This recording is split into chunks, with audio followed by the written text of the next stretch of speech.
Welcome. We're going to break down Shedeur Sanders' big game versus the Titans, and is he the franchise QB? As well, we're going to go through some tomfoolery that's going behind the scenes and behind closed door of the media and the Browns on this episode of Locker Room Talk.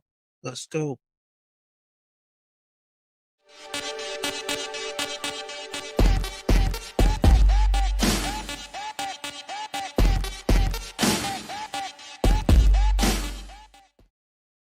Yo, what's up, y'all? Welcome back to another episode of Locker Room Talk, powered by Side Talk Sports Network. I'm your host, Eli. Again, check out all the socials at Side Talk Sports Network, Instagram, X, and TikTok. Again, welcome to the show. Now let's dive into it. What's going on, everybody? Now let's dive into it, man. Let's dive into these Cleveland Browns, man. Shedeur Sanders. What a hell of a game, big game. Let's talk about it because he balled out this past game. No said, I believe he's your franchise quarterback. That's just nothing else left to say in my eyes. But these are his numbers, head to head with Cam Ward. Shedeur went 23 of 42, 364 yards, 4 total touchdowns, 3 passing, 1 running, and 1 interception. And I'm just gonna have to say this right here. Yeah, man, that game he looked poised, he looked confident, he looked ready. You can see him getting more comfortable as the game wore on. The comeback in the second half made some great throws. I just feel like he's getting better in the pocket each week. And that's just, best case for the offense. It looked like the receivers are catching the ball better. It looked like they're running a little bit with more pep in their steps. And I think overall, the game and Shadour played well. So I'm not going to take of course, there's some stuff to clean up, but we'll get into that. But again, I felt like Shadour looked like the first round pick. And Cam, he made one great throw, but he did look like the 5th round pick. But that's aside the point. They're still both rookies. Cam Ward's team is hot garbage, and Shadour's team is not bad or not that great as well, but they have better players on the team currently. And Shadour made some big time throws. The processing was a little sharper. His feet were more settled. Ball came out on time most of the time. There's some certain times, some plays that I know he wants back. Just stuff like that. But it's a legit performance. Now the question is he a franchise quarterback? I believe he is. I don't know. I know a lot of people is like, let's hold off on that. But I feel like each week, the 3.5 games he's played, he gets better and better, and he don't bring in mistakes from last week into the next week. And that's all you can ask for a young player like that. And I honestly think that that's just something that he's going to continue to get better with. And he overall looked great. At the end of the day, he had the best game of any Cleveland Browns quarterback since the 1950s or somewhere around that. But either way, I believe that his game spoke for itself yesterday. So let's just dive into the interception. The mistakes he had was the interception. He just threw it. He should have known to throw it away. I understand what he said.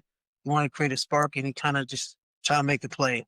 I know he'll get better at that. And that mistake, like people say, just throw it out of bounds and live to fight another day.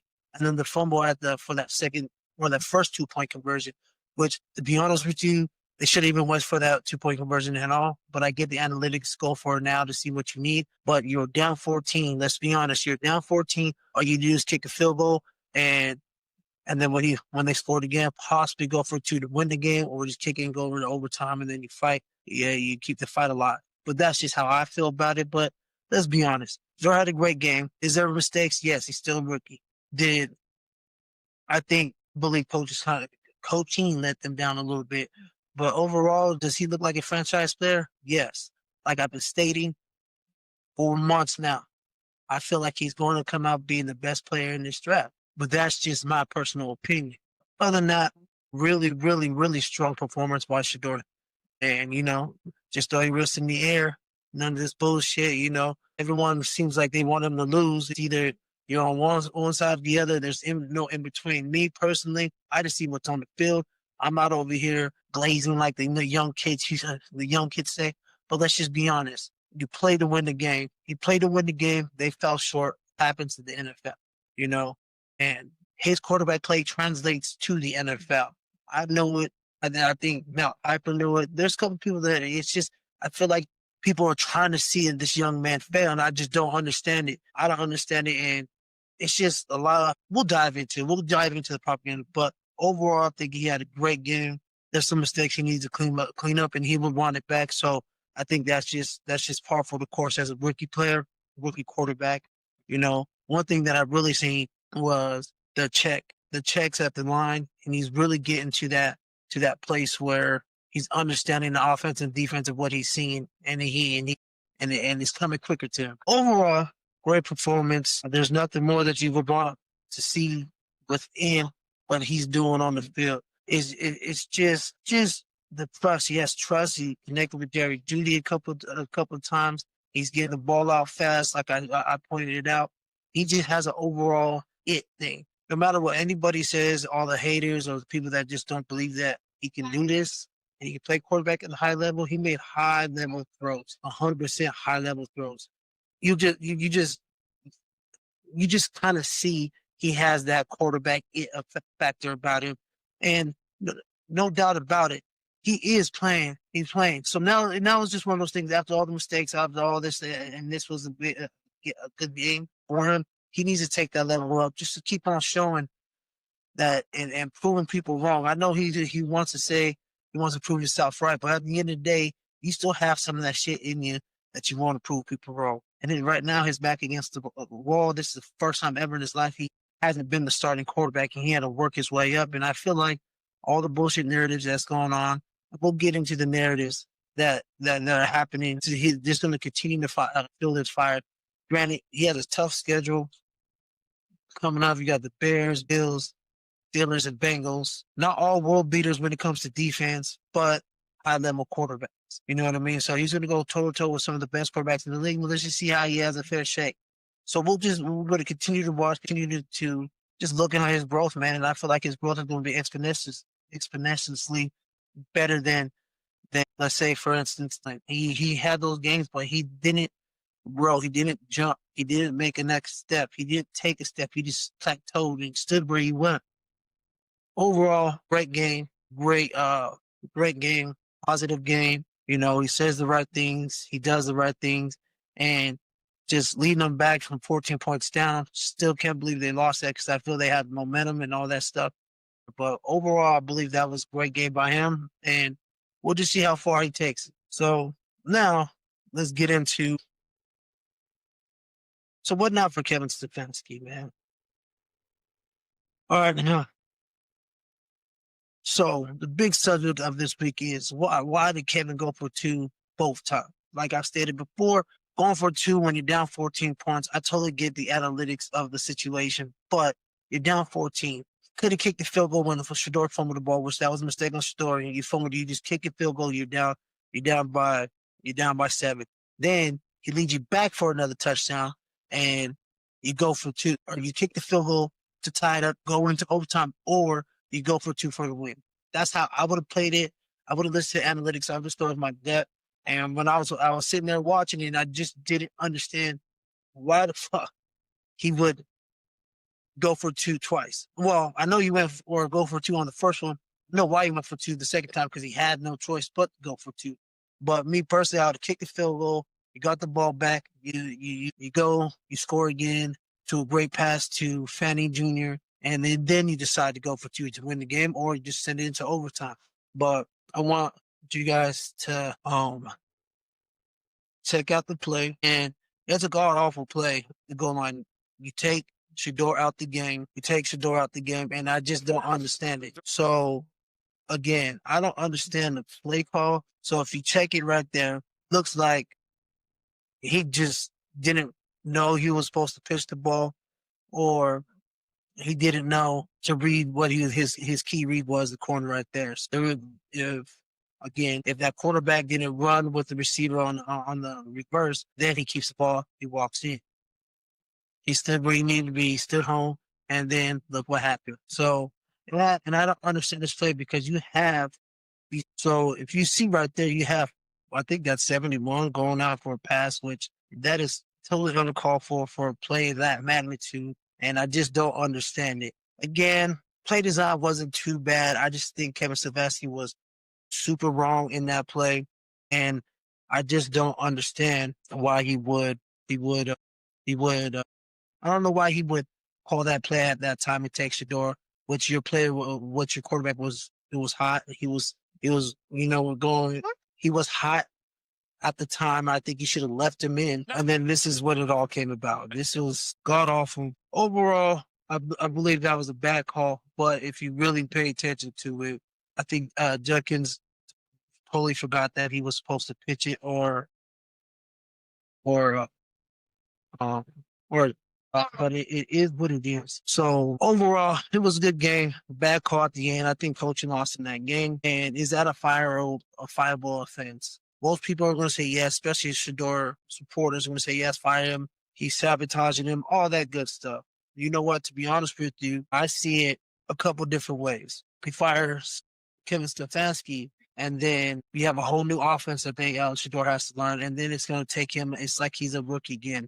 But I seen Caleb Williams do it in Chicago, so you never know. But if he keeps him there, maybe build on to the next year. Maybe that happens. Me, I'm rooting for Shador regardless. I think he'll be okay regardless of who's the new head coach or offensive coordinator. Plus, he's used to having different coordinators and figure out new systems. He's been doing it since high school all the way through college until the NFL. But I think he'll be even better if he has the same offense or similar to the same offense as he did this year. But with that, getting back to my question, is that play and that coaching what happened on Sunday at 5-0 fans? So I have video and clips of other media members like Uncle Shay and Ocho Cinco and a couple other people upset about the play call. So I want you guys to see. I want you to see the clip. Also, it shows that Kevin Stefanski on his call, he put it all on him. I know Reese is the offense coordinator. He has to run it by Kevin to say, yes, put that play on them. That, and I think they won Wildcat too much and taking the quarterback off the field. People want to start getting used to it and know that you really don't have a play run option on it. It's either you're going to run it or like a pop pass, or you got to have somebody that threatens you with the pass as well as the run on the goal line. It's cadet space. I know the best way to get into the end zone is to run, but I think that time at that moment, you don't take the hot hand of Shador out of the game. So, but I want you guys to listen to Shannon Sharp and Ocho Cinco on this topic. Last 2-point conversion. Yeah, not going to get into all the specifics, Jeff, but obviously did not go as we thought it would. Did you make that call or did Tommy? Yeah, I make every call. Why would you take them off? Yeah, it's a 2-point play. Didn't come through on our first 2-point play. Got to the second 2-point play. We didn't come through, but that's on me. Was that a play call yours or Tommy's? I'm responsible for all of it. No, I thought you turned over play calling duties. Now, it's been reported. Mary Kate, I need you to call. I need you to let us know. Jump in the chat. Because it was reported that he turned the play calling over to Tommy Reese, right? Isn't that the OC? So I know everything's on you, and you don't want to get into it. Get into it. What went into your thinking that when Shedeur Sanders had led you back from 14 down, he had led you back, what went into the decision to take him off the field and potentially have someone else throw a 2-point conversion? What went into your decision, Coach Stefanski? Hold on. Not only have someone else throw the 2-point conversion, have someone else throw the 2-point conversion that wasn't your quarterback, that was on fire like he was playing NBA jams. Hold on, a play like that in college, I understand it. Yeah. I understand because they don't see it coming. In the NFL, it's not working. That's a play for the movie The Longest Yard. Or maybe it's Thanksgiving and you're in the goddamn turkey bowl. That's what it's for. Or maybe the movie Waterboy. That's when you run a play like that. Not with a game on the line that you're actually trying to win and compete. Like, what are we doing? I swear for God, on my mama, rest in peace, I had to call 2 of my former coaches to get a better perspective on what they were doing because you've been a head coach. Please explain to me. You've been in that position before. If that was you, why do you call a play like that? And of course, they wouldn't give me an answer. They wanted to keep it PC. Like, come on, man. Well, first of all, you should have been in that situation because you should have kicked the PAT to begin with. Why the hell you go for 2 on the first PAT? You're only down 14. You're down an even number. So why the hell are you going? Why are you going for 2 on the first PAT? If you just kick it, now you're down 7. Now you don't have to chase the second point. That's what makes no sense to me. Nothing. First of all, it didn't make Who he started, he went with Flacco. Okay, fine. They Yeah. said Dylan Gabriel, they drafted him in the 3rd round. Okay, whatever the case may be. We can't go back in time and do what's already done. But moving forward, the guy gives you a great opportunity to win. A great opportunity. He's playing his ass off. And you undercut him by taking him off the field. You undercut him by going for 2 when it's unnecessary. What was supposed to happen on that last 2-point conversion? So again, it was unnecessary for him to do that. I agree with them. Bad call. The door was hot. He led you down to 2 touchdown drives within, I think, a 5-minute span, and you had that momentum. Why? I don't know why he chose to do that, but you know, he's a coach. He gets paid the money to do stuff like that. He made that choice. Is that a fireable offense? Well, I believe, yeah, it's a fireable offense, but do I think he's going to fire him? No, I don't think so at all. Honestly, I truly don't. I truly think that Jimmy Haslam is not going to fire Kevin Stefanski for this season. He's already stated and came out stating that he's going to give him some leeway on this because they drafted two rookie quarterbacks, and we're going to see what happens. And now I feel like Shadour is saving his ass a little bit just for the simple fact because he is playing well and he's taking those steps to playing well. And depending on these 4 games, I guess we'll see. Would I be shocked if he gets fired? No. But if he does get fired, oh well. And people was like the best way for Sheduer to be a starter again or have a better opportunity is for him to stay. But at the end of the day, this is an NFL. It's a dog-eat-dog world out there. So if he gets fired, I won't be surprised. We're just going to have to see and listen. And this is not the only people that are shocked by this whole Sheduer not. But yeah, here's another clip, CBS Sports, feeling the same way. I mean, you know, this is going to be something that, because your running back doesn't even know that he's supposed to pitch the ball. So again, just like you said, I understand how coaches, they have packages for 2-point conversions and all that, but you also have packages for goal line situations before a two-point conversion. So that right there doesn't make any sense that Kevin Stefanski would have the audacity to choose that play at that time. Do I think he's trying to sabotage him? No, because at the end of the day, I feel like Kevin Stefanski is coaching for his job. So I think he's going to try to put Shadour in the best situation to succeed. Also, I just think that, do I believe that he took him out for some other reason? No, I just think that's the play that they're calling. They're trying to use a trick or whatever. But you took out your quarterback that got you down there, got you back into the game. He was feeling it, and I feel like it was just a bad coaching decision on Kevin Stefanski's part. And that's just what I think. It was a bad coaching decision on all parts that were involved in that, making that decision. Don't know what possessed them to make that decision, but they made it. Lost the game. It is what it is. Now we're moving on to the next game. But there's one more clip. Now Cam Newton speaking upon this whole 2-point situation, what he believes of what the call was. When you start to think this is probably the only team in the National Football League that takes their starting quarterback out of the game. It's a 2-point conversion. You have the ball in individuals' hands that it's not hard to find out what you're going to do. You're running a gadget play. It's either going to be a run or it's going to be an inaccurate pass because the natural thrower is on the sideline. These type of decisions really is beyond even a head scratch. It's like, what are we really doing here? Are we really trying to win? Because some of the things that we're showing on film will really have a person to say like, yo, what's happening? Especially given the circumstance of the game that Shedeur Sanders is happening or having at that specific point in time, and to take him out, like, yo, like. And Kim's right there. It is embarrassing for you to make that call. And it kind of shows, what are you doing? Let's be honest. Their special teams, Cleveland special teams, a mess. They can't catch a punt. They don't know situational football. Defense is the only thing is a bright spot, but the defense didn't show up yesterday. So it's just one of those things where stuff is just adding on. This is added on to, it just pours more fuel to the fire that is the Browns football team. Granted, we already know it's the Cleveland Browns and people is going to say what it is, but I feel like they have pieces. I feel like they have young pieces for the future. I feel like they have that.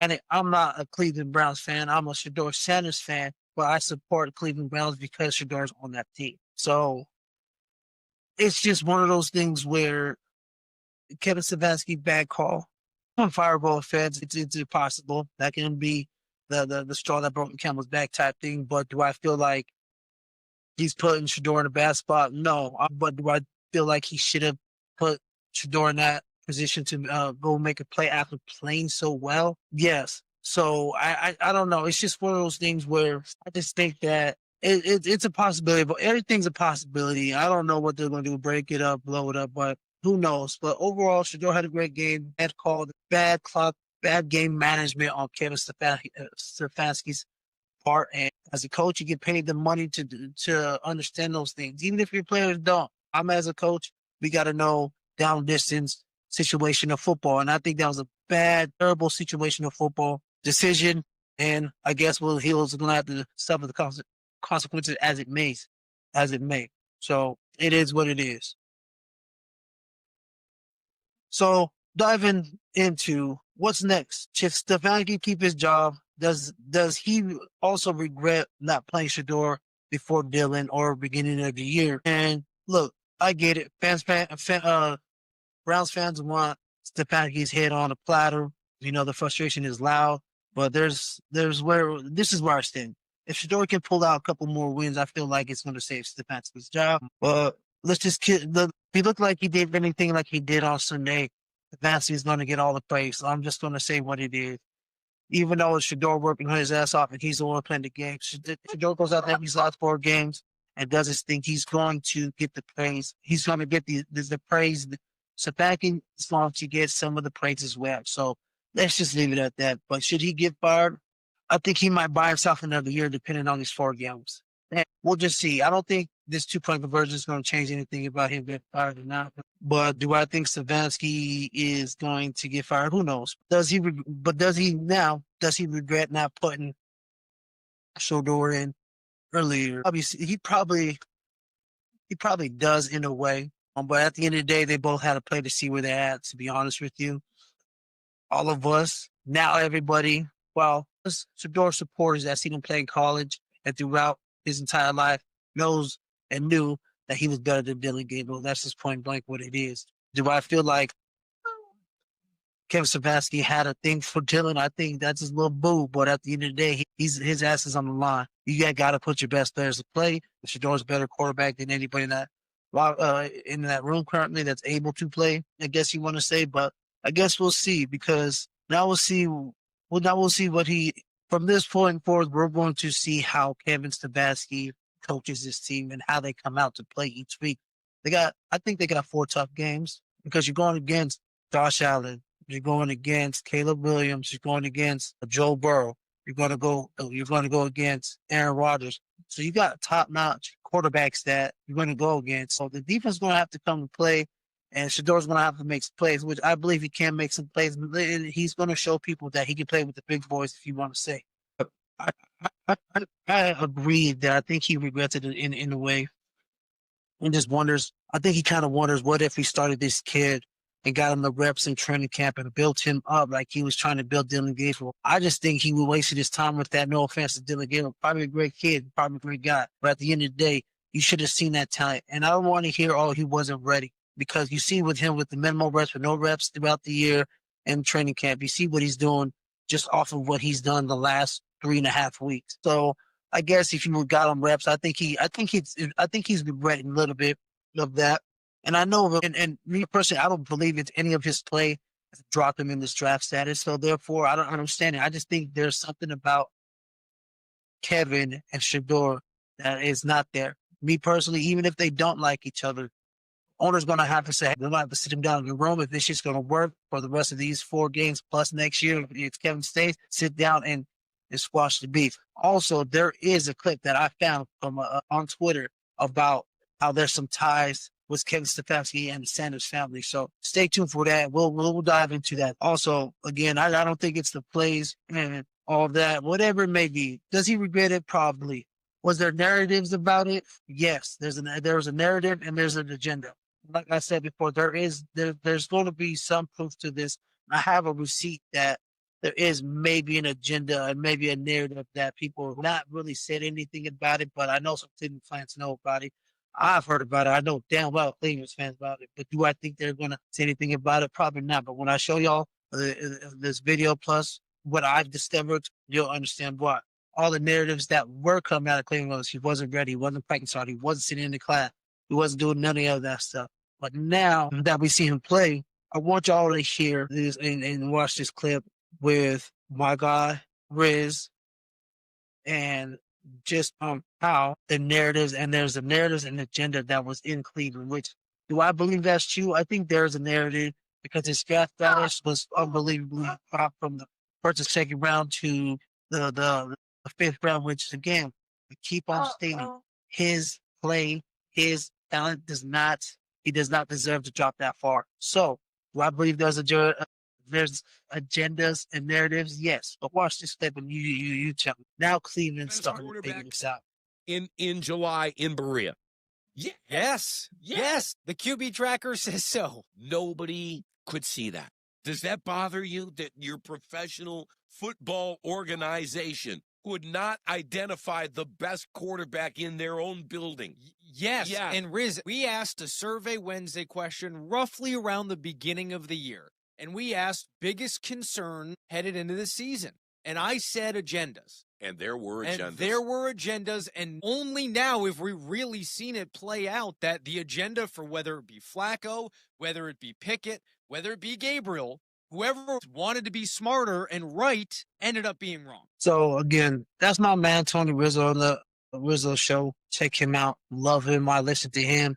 He's been a Shedeur supporter this whole time, and he just point blank puts it how it is. Was there an agenda? Yes. Cleveland scouts, Cleveland people, Cleveland upper management didn't see that he was the best quarterback from the beginning.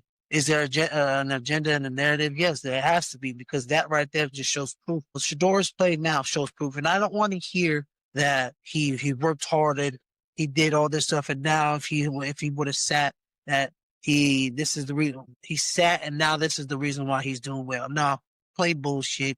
This is who Shedeur Sanders was coming out the gate. So that's an agenda, that's a narrative, because you're saying that now when a couple of weeks ago when Dylan Gabriel was playing, y'all was saying that he was terrible. He's not listening. He wasn't in front of the meeting rooms. It's all about himself. He don't understand the playbook. He's not processing well. So yes, that's an agenda, man. That's an agenda and a narrative, because somebody was wrong. They couldn't scout their own player. They didn't look and see with their eyes who was the better quarterback. I'm just stating them. I'm just stating what I'm hearing, what the facts are. I know for a fact he was. I've been preaching it. I've been spewing it. I've been yelling that Shadour was a better quarterback than Dylan Gabriel. But that's just me. But at the end of the day, if Kevin Stefanski couldn't identify who's the best quarterback in his quarterback room, should he deserve to keep his job? With that, with the 2-point conversion, the team not playing good situational football, does he deserve to get fired? Or did he lose the locker room? That's the question. So if he lost the locker room, he has to go. That's just how I see it. That's just has to go. Because he's a grown man making millions and millions of dollars. And if you lose that locker room, you might as well forget it. You need to bring somebody else. But at the end of the day, like I said, we'll see at the end of the year, we'll see what happens. So that's just how I feel about it. But now let's move on to the mainstream narrative. Since we've been talking about the narratives and all that, there's a bunch of narratives that's going out, and it's just crazy. And now I see and I read and I listen to things that are happening in Cleveland. Cleveland media is starting to understand that the Browns was false feeding them bullshit this whole time, and the NFL, whoever in the draft process, been feeding them bullshit this whole time. So I'm going to show this clip. Let's see. 93. The fan in Cleveland about the narrative of Shedeur Sanders. Now let's take a listen. Thought was, wow, that was big of Lima. Huh? Like, he didn't have to concede all of that right then and there. And while admitting basically that he just fell victim to the idea that the Browns were pushing him all sorts of information, and like a sucker at the poker table, he was buying it. Oh my goodness. I mean, I'm shocked he did that. Behind the scenes about Shedor's lack of development and all this other stuff, and that it was hogwash. And meanwhile, I was getting shouted down by people like Lima who were telling me, no. You're not talking to the right people. Everyone that's there says he can't even do anything, can't even hold a football. It's like, no, guys, he can. He was really good in college. I'm telling you, this is going to translate. But to have the admittance there that you just took what they said and you ate it up and then tried spoon feeding it to everybody is what drives me insane. Have a thought for yourself. Have an opinion for yourself. Don't just take what the Browns tell you. That's the part that I get mad about. That's the part that I do get mad about. My initial thought was, So again, people were feeding other people, not just me. These are some of the Shadours that were supportive, that wants shit. Cleveland sports radio, all I hear is we want a franchise quarterback. And they overpaid for Deshaun. They had Baker Mayfield, they let him go because Kevin Stefanski didn't, I guess, vibe with him. They had whoever else. They thought that whatever it is, they are starving for a future franchise quarterback. I just don't understand why you guys have a potential lottery ticket in Shador you got in the 5th round. That's people will try to spew these narratives about Shador. But I also can see that because there's somebody in that building, there's some people, whoever it may be, believe that he wasn't ready, he was doing all that stuff. That's what I'm saying. Watch with your eyes, have your own opinion, but you guys don't. You just want to hear from this person or this person. This is he says, she said bullshit that most people are seeing. I just are saying that I just don't understand why you guys continue or people are continuing to have these fake narratives and have agenda towards one young man. Because his father, I don't believe that is true, but if it is, my God, that's awful. That is stupid and dumb. And again, here's another take about, I feel like the biggest hater of them all, Beer, whatever his fucking name is, the biggest hater. He says so many things about Shadour from the draft process all the way up to now, up until a couple of weeks ago. Well, even I think last week that all the agenda narratives, I feel like it's coming from him, but I don't believe it is. He just kicks his back in every time, and it's been this whole time. And here's another clip of 92.3 the fan out in Cleveland about how they're realizing, like, damn, what did Shedeur do to these people for them to talk bad or talk down and just kick his fucking back in? So check out this clip. After listening to Albert speak yesterday and take a victory lap on a half of football, I don't know what this kid did. I don't know who he slept with. I don't know whose dad he kicked the cane out from under and he fell tumbling into the streets of Indianapolis. How many media meetings did he not attend? Everything Albert's hearing is what people think. How many people's grandpa put a bounty on Shadour's dad? I don't know. I don't know these answers. It seems like a lot, though, apparently. But we can probably get at least one of those answers at 5:20 when Ross Tucker joins us. Have done that, apparently. But it was just like this idea of there's so many people waiting to tell you, I told you so for Shadour. And it's like, I honestly, to rebut what Albert said, where Albert was like, to me, it's like Tebow mania. I honestly have never seen the NFL as a whole root against a kid in the way that they're rooting against Shadour. Yeah. It is the damnedest thing. And I, like, honestly, from that side of things, the Shahive is right. There are so many well-connected people that have just gotten together and think that this kid is like hiding the cure for cancer and he's just refusing to give it out. Mm-hmm. That's the way they talk about it. So again, like I said, it's been like that the whole time, ever since his last down in college. All this narrative and agenda for Shadour is unbelievable, and it's crazy. People are going and going hard for him. Pause. People are supporting him and got his back because they're seeing what has been done to him. People are saying things that are not true. They're talking shit about him. He's this person. Man, if you look at Shadour, he's been in the community. He's been nice. He just does those things. So, again, a Cleveland fan, or not even a Cleveland fan, a Shadour supporter broke it down beautifully on how all this works. Now, check this out. That's when the smear campaign began. Everything from his leadership, his skill set, his maturity was demonized. Fast forward to present day, and he looks every bit of the starting quarterback we knew he would be. In Shadour's first career start, he led the Cleveland Browns to victory. The first quarterback to do that in Browns history since 1995. Bro, that was so damn long ago, Tupac and Big was still alive.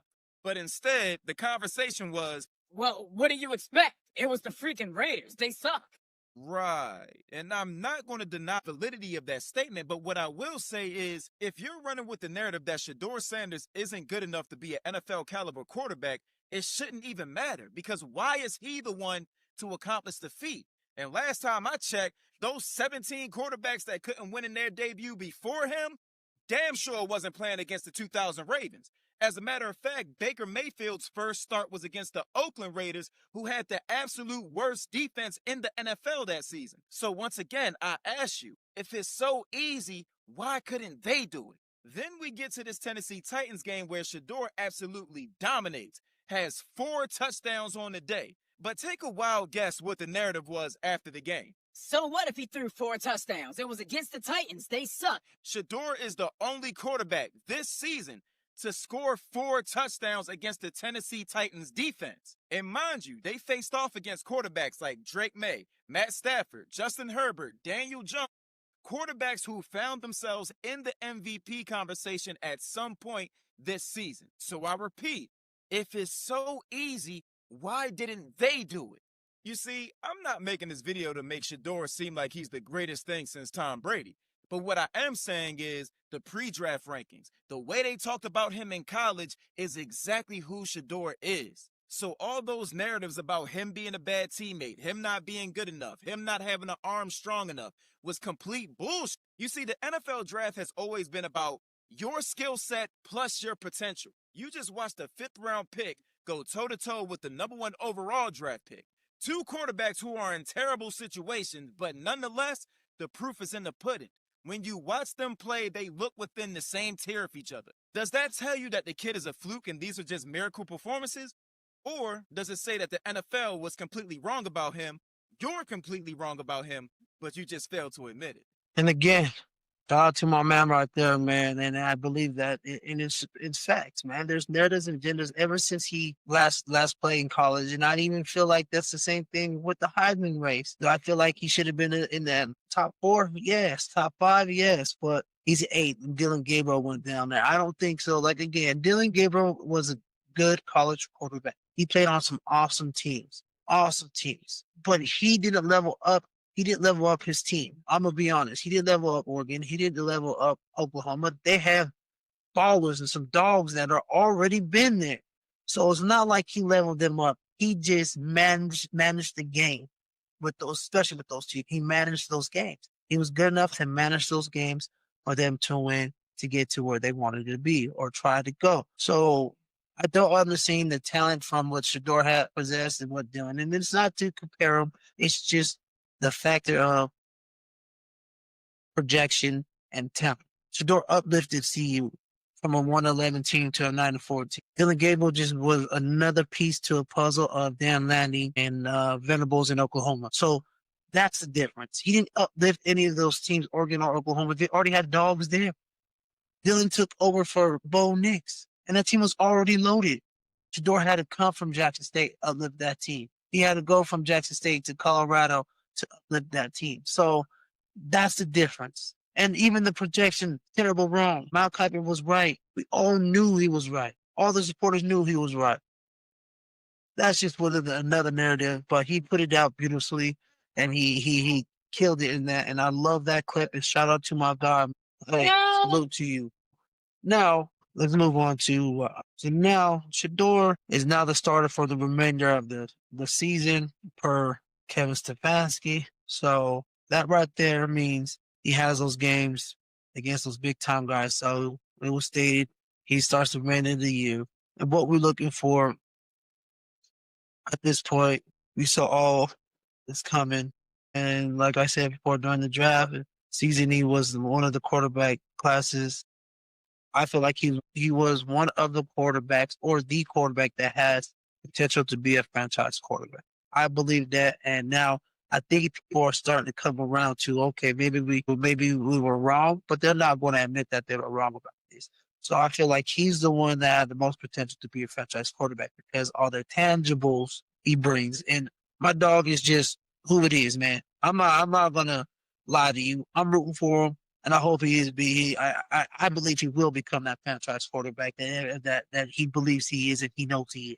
So That's right there. So Stefanski named him the starter for the rest of the year. They have 4 games left. Just like I said, now Chicago, Buffalo, Steelers, and Cincinnati. We'll see what he's about. Do I feel like he's going to ball? Yes. Do I expect him to go for 360 for 4 total touchdowns? No. No, just be a little bit more efficient. Keep on improving from each game to game. And then we'll see from there. Honestly, I think even next year offseason, get him going into next year, and the potential that he has would be crazy. But one thing I've noticed, the supporters and have been calling for months, is now showing the fact that I'm gonna play another clip. I'm just giving, and again, I'm showing these clips because these are receipts and these are what I feel, and I know everybody's feel. It's starting to come. It's starting to surface to the top. All the narratives, everything's coming out and surfing to the top. So I'm gonna play another clip by Boog, one of Shedor's people. He predicted this exactly. Oh, that was a biggie line. I predicted this exactly. But that's beside the point. He predicted it.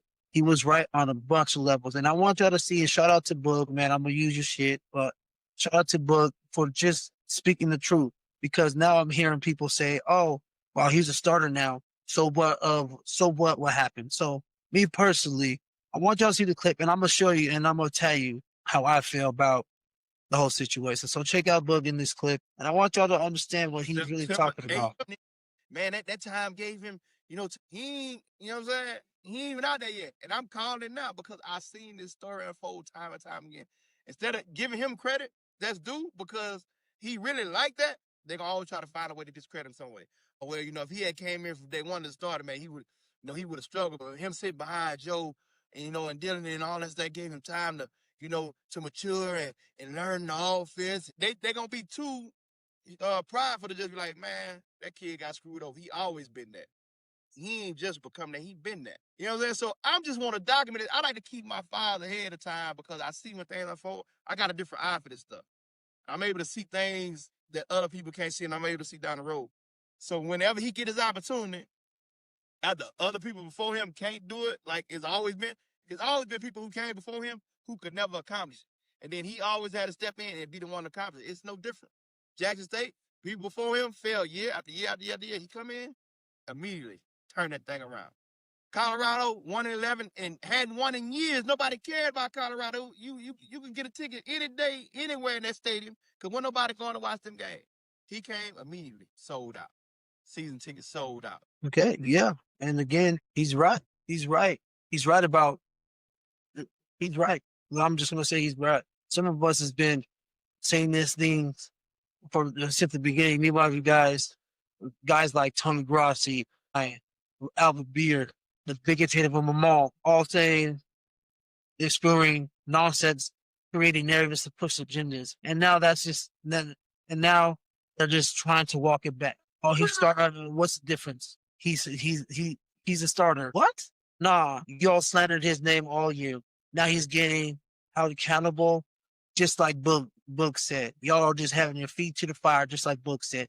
And now we're gonna hold your feet to the fire like that, just like Boog said. Y'all want to say, "Oh, he's starting now," and he didn't know.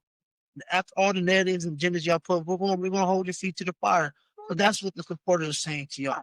We're not saying that I'm not saying you're sabotaging and doing this. Now he's out here balling. He's doing his thing. Now we're gonna hold all the bullshit narratives that you're saying. We're gonna hold it to there. We're gonna put that out there. I've seen on X. Everybody's visiting. Me and Kyle said what he said, but he's kind of he never walks the team pack plus. He's doing this thing. He's saying this thing. Like all the narrative stuff is bullshit, and it's just over with. But now I want to get into this before I get my final thoughts about this whole situation. Here's a clip. I don't know if it's conspiracy or whatever it may be. And I want y'all but there's some truth to this. And for all those people that feel that Shedeur, reason why they don't know why Kevin Stefanski don't like Shedeur, but there's this guy on Twitter that I've seen today that it kind of opened my eyes, and it possibly may be the reason why we get that Kevin Stefanski don't like Shedeur too much. So here's a clip and a receipt about what's really going on. So check this out. Found some damning, alarming evidence of why Kevin Stefanski hates Shedeur, and it makes sense now. I couldn't figure it out before, but it makes sense now. In 1992, Tim McCarver was interviewing Deion Sanders in the postseason playoffs, baseball playoffs. And we all remember, poured water on Tim McCarver. McCarver was very hostile about it. You feel like a real man, don't you, Deion? Why is that relevant? Why is that pertinent to the situation? Tim McCarver is Kevin Stefanski's granddaddy. Now, in 1992, Kevin Stefanski is a 10-year-old boy. Imagine being a 10-year-old boy and seeing your hero, your grandfather, being bullied by another man, belittled on national television, pouring water on him. Imagine what was going through Stefanski's head as a 10-year-old boy. And here we are 32, 33 years later, him carrying that fucking anger all this time and taking it out on Deion Sanders' son. So, okay, I thought when I first seen that, I thought it was crazy. But, you know, we got the Googles, we got research, you know, people will find some shit. And I Googled it myself, and y'all can, you can do the same thing too. Search it up. This is what I found. Tim McCarver, baseball broadcaster player / Kevin Stefanski, Cleveland Browns head coach, are connected by family. Stefanski's mother is McCarver's daughter, making McCarver his grandfather. And details discussed online, especially given from McCarver's famous commentary and Stefanski's success. So yes, this, my guy on Twitter, shout out to him. He's a big Cleveland fan. Everybody go follow his X account. Yes, it is true. Now, do I believe that's why there's a beef and it seems not something right between Shedeur and Kevin? This right here makes it hard to believe that it's not true. And all the narratives and the agendas and all that crazy stuff. Even though Shedeur is a starting quarterback and, you know, everybody's pumped up, especially Cleveland media, but this is kind of a coincidence why it feels like Kevin don't like him. You know what I mean? And there's more stuff. Please go check out my man's page. He has some crazy intel on everything everything he has been saying. He has been correct and he hit it 100%. So shout out to my man right there. But this is a crazy coincidence. And I want to know if Shador knows or Coach Tom know that Kevin Stefanski is the grandfather of the dude that he threw water on. But again, he's another media member that was creating narratives about Coach Prime, Deion, and now we'll see. You get what I'm saying? So now his grandson or whoever is creating narratives. But I guess we're all time will tell. Yeah, which that is just a crazy outlook about it. But overall, my final thoughts. Okay, so I'm going to land this plane here. So my final thoughts overall, Shedeur in the Titans game. So here it is. The roadmap here is for him to, for Shedeur is to keep being himself, keep improving, keep stacking up, taking steps forward, elevate the team, go get a couple of wins. Granted, it may save Kevin's job, but at the end of the day, the Brislow records are now on you, Shedeur, so do what you got to do. Make sure the Browns don't think twice about drafting the quarterback. I don't think Mendoza ain't shit, and I feel like if Shedeur was coming out this year, he'd be the number one pick of the draft, no matter what it is. But make sure that they don't draft the quarterback. Make sure they feel your play. Shedeur got talent. Now it's about growth and improvement. There's nothing more than that.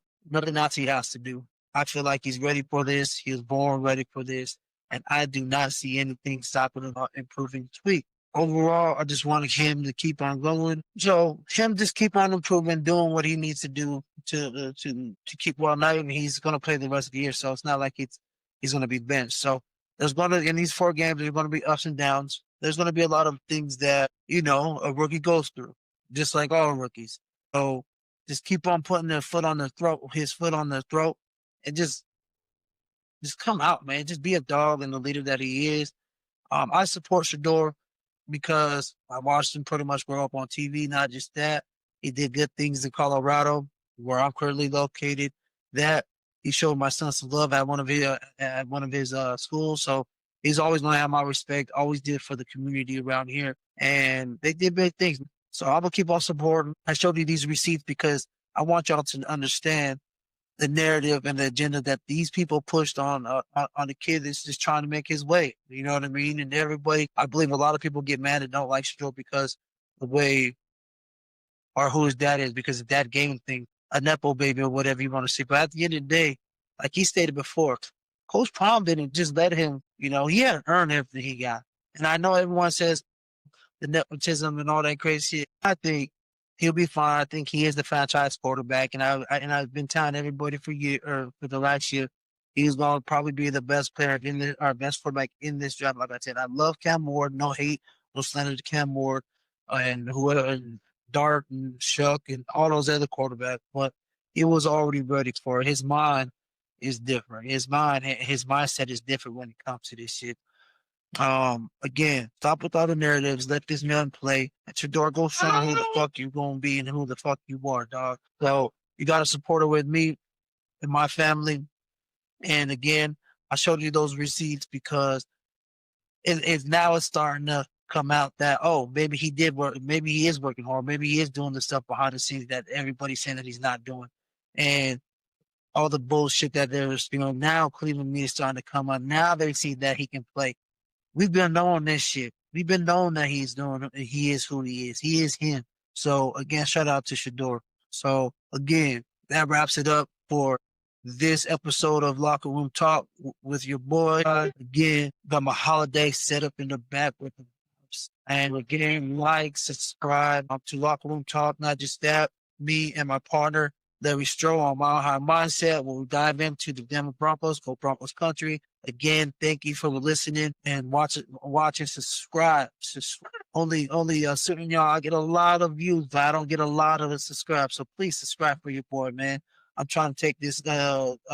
Honestly, I'm just trying to make my way out of nowhere.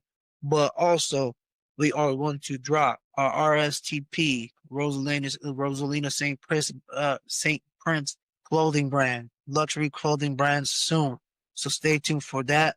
Build the community comment. So once we're able to get members and do all that good stuff, then the people that pay for memberships, we're going to print out. We're going to give you all the drops early and first. I've already been sampling and looking at things, and it's coming out great. So again, Rosalina St. Prince luxury brand is coming out soon.